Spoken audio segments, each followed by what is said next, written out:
नमस्कार दुनिया हालचाल को स्वागत करुछि मु संजय। आसंतु नजर पकाइबा आजिर मुख्य खबर उपरे। आसाम गोलाघाट जिला अंतर्गत देरो गांव निकट बालीजान अंचल मर्मन्तुद सड़क दुर्घटना एक यात्रीवाही बस और ट्रक मध्य धक्का फल 14 जन यात्री मृत्यु एवं 27 जन आहत स्थानीय मेडिकल भर्ती। यात्रीवाही बस टी कमरबंध अंचल 45 जन यात्री को नहीं तीन सुकियार तिलिंगा मंदिर आड़ को जाउथला। अयोध्या रे श्रीराम मंदिर प्रतिष्ठा और लोकार्पण उत्सव आसंता 22 तारिख रे अनुष्ठित हेबो। एथिपई अयोध्या प्रथम निमंत्रण पत्र आज महाप्रभु को प्रदान करा जायछि।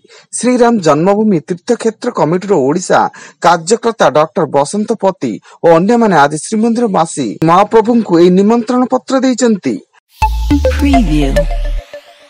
बालेश्वर जिला सौर पौरांचल निखोज थिबा जने शिशुपुत्रर मृतदेह एक गाड़िया उद्धार। पानी रे बुड़ी शिशुटीर मृत्यु घटिथिबा संदेह करा जाउथबा बेले शिशुर मुंड मुहरे क्षत चिन्ह थिबारु ताकू केही हत्या करी गाड़िया रे फिंगी देथिबा परिवार लोके हत्या अभियोग आनिचंती। झारसुगुड़ा जिला लयकेरा थाना अंतर्गत पत्रापल्ली बाजारपड़ा जड़े युवक को पिटी पिटी हत्या। गां दांडे युवक विपिन भोई को पिटी पिटी हत्या कर बेले लयकेरा थाना पुलिस एक हत्या मामला रुजु कर 6 जन को अटक रखी छानबीन आरंभ करिछि।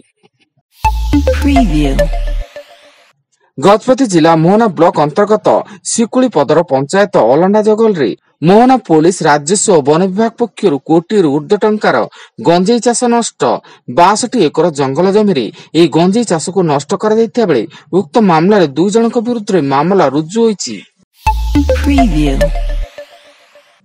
जापान एयरलाइंस एक विमान दुर्घटनाग्रस्त टोकियोर हानेडा विमान बंदर रे एक तटरक्षी बाहिनी विमान सह मुहांमुही धक्का फल तटरक्षी बाहिनी विमान 6 जन कर्मचारी मध्य 5 जन मृत्यु एवं जापान एयरलाइंस विमान समस्त 379 यात्री एवं कर्मचारी सुरक्षित भाव उद्धार।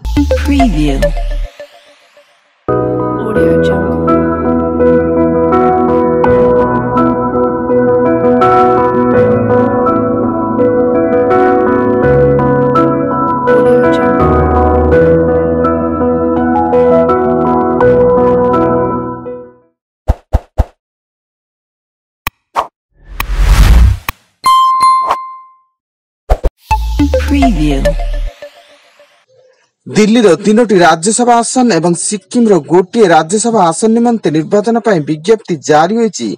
विज्ञप्ति अनुसार आसंता जनवरी 9 तारिख पर्यंत प्रार्थी नामांकन पत्र दाखल करा जाय परिबो एवं जनवरी 19 रे मतदान ग्रहण करा जिवो।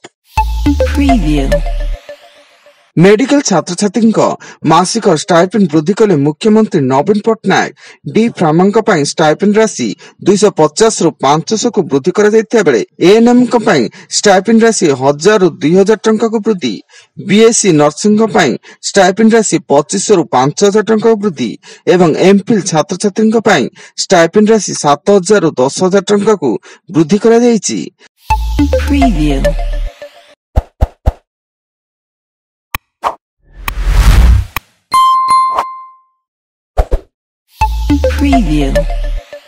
मालकानगिरी जिला एमबी 42 स्थित ओम शिवम एंटरप्राइज गोदाम गृह जड़े युवक मृतदेह उद्धार।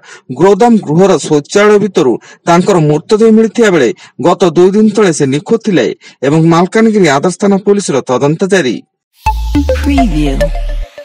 एवं राज्य किछि परिमाण रे ठंडा ह्रास पाउथा बेले बढ़िबारे लागिछि घन कुहुड़ी। आसंता 6 तारिख जाए उपकूल और आभ्यंतरीण ओडिशा रे एई घन कुहुड़ी प्रभाव अधिक रहबा सह गाड़ी मोटर चलाचल रे बाधाप्राप्त हेबो। ए नै सतर्क रहबाकू अलर्ट करिछि पाणीपाग विभाग।